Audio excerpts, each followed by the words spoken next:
waxaa dhici karta marar fara badan in moobilkaaga gacanta aad awood u yeelan weydo inaad ku isticmaasho laba gacmood sida hadda kuu muuqato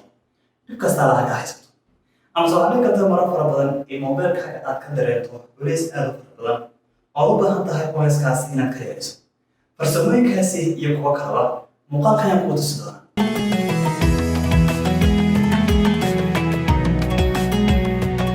السلام عليكم magacaygu waa garaaxa gaadiga daawanaysaana waa channelka muraso.com ugu raxa ka codsanay hadii muuqaalkan ku soo gaaray in muuqaalkan like ka saarto soo ka sheegto saxaabtada kale saant ku soo badino muuqaalaha inta badan la xiriira farsamooyinka moobilkaaga dhexdiisa ku qarso haddii hadaba u nimaadno farsamada koowaad ee moobilkaaga ka dhigi doonta inaad u isticmaasho sida ugu fiican ayaa waxay tahay waxa dhici karta marar fara badan in si kastoo ay noqotaba in moobilkaaga aad awood u yeelan weydo inaad ku isticmaasho labada gacmood hadda koor haddii aad awood u leedahay in moobilkaaga aad hal gacan si fudud u isticmaali karto iyadoo shaashadii kuu soo yaraan karto laakiin shaqo kasta oo sidii hore ugu qabsan jirtay moobilkaaga aad si caadi ugu qabsan karto hadda si farsamadani aad u furato waxaad tagi doontaa moobilkaaga qaybta settingska adoo kasii dooran doona xaggan ay ku qoran tahay advanced features kadib ku doona xaggan ay ku qoran tahay motions and gestures qaybta markaad ku dhufato waxaad dooran doontaa ambase waxaad furi doontaa xaggan ay ku qoran tahay one handed mode kadib qaybtaasi markaad furato haddii marka tusaale ahaan halka home button-ka haddii aan 3 jeer si degdeg ah u taabto waxaad arkaysaa in shaashadii moobilkaygu hadda ay soo yaraatay anigoo shaqo kasta oo aan moobilkayga ku qabsan galinayay hal gacan si fudud ugu qabsan karo. Labada labaad ee moobilkaaga aad ku isticmaali karto ayaa waxay tahay waxa dhacda marar fara badan inaynu isticmaalno in screenshot-ka moobilkeena aynu kaga qaadano meelo kala duwan kaba soo qaad hadaba Google-ka ku jirta waxbaad ka baadhaysaa kadib waxaad u baahan tahay in screenshot-ka aad ka qaato meel kamid ah moobilkaaga marka waxaan isla garanaa sida caadiga ah screenshot-ku waxa uu ku eegyahay inta shaashada moobilkaaga ka muuqata adigu se uma baahnin intaasoo kale waxaad u baahan tahay in ilaa xagga hoose screenshot-ka aad ka wada qaato haddaba halkii hadba mar aad screenshot-ka qaadi lahayd intaa maray qaad haddana intaa maray qaad waxaad awood u leedahay in dhammaan ilaa inta aad u baahan tahay aad screenshot hal mar ka wada qaadan karto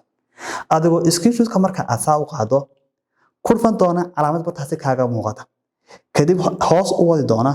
ilaa laga soo gaaro meesha ay ku eeg tahay in screenshot-ka adigu aad ku joojisto kadib haddii marka aynu ku dhufanno waxaad arkaysaa in screenshot-ku inoo yahay meel dheer oo aad moodaba sidii qoraal PDF oo kale farsamada saddexaad ee moobilkeena aynu ku isticmaali karno ayaa waxay tahay waxay lagu dhacda marar fara badan in moobilkeena gacanta aynu si uun u weyno taasoo keenta in marka qaarkood in gurigayna kaga dhex lumo ambase baska dhexdiisa ambase goobtaada shaqada ambase asxaabtu way isku dayeen marka qaarkood in moobilkeena ay naga qariyaan hatta waxa ku sheegtaan farsamo ku sahlaysa in moobilkaaga laga qariyay ee xataa aan awood u lahayn in kaarkaaga aad wacdo si kastoo ay noqotaba farsamo kooban oo ku heli karto moobilkaaga halka uu yaalo waxaad tagi doontaa waxaad soo qaadi doontaa moobil kale amase kombiyuutarkaagaba kadib waxaad tagi doontaa Google-kaaga adoo ka tagi doona qaybta Find My Device-ka kadib qaybtaas marka aad tagto moobilkaaga uu ku soo baxo waxaad furi doontaa Play Store kadib moobilkaaga waxa uu sameyn doonaa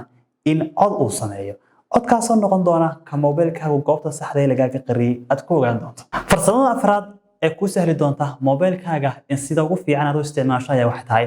haddii moobilkaaga aad ka dareento mararka qaarkood in speedkiisu uu culays ku yara jiro taasoo gaar ahaan marka abiska markaad gudagelayso iyo sooka markaad ka soo noqonayso markaad culays ka dareento waxaad samayn doontaa farsamadan oo runtii ku sahli doonta in speedka moobilkaaga ay ku dedejiso waxaad tagi doontaa settingskaaga kadib kasii doona xaggan ay ku qoran tahay advanced features kadib halkaasi markaad timaado waxaad furi doontaa xaggan ay ku qoran tahay reduce animations kadib intaasi wixii ka dambeeya oo hadda aad tijaabi doonto waxaad ku heli doontaa moobilkaaga in speedkiisu intii hore uu ka dhaqsiyo badan yahay oo dabay waxa ka codsanaya haddii muuqaalkan aad ka heshay inaad follow garayso Facebook page-kayga haddii muuqaalkan aad ka daawanayso haddii aad tahay asxaabta ka daawanay YouTube-kana in channel-kayga aad subscribe garayso oo aad ku soo biirto mahadsanid.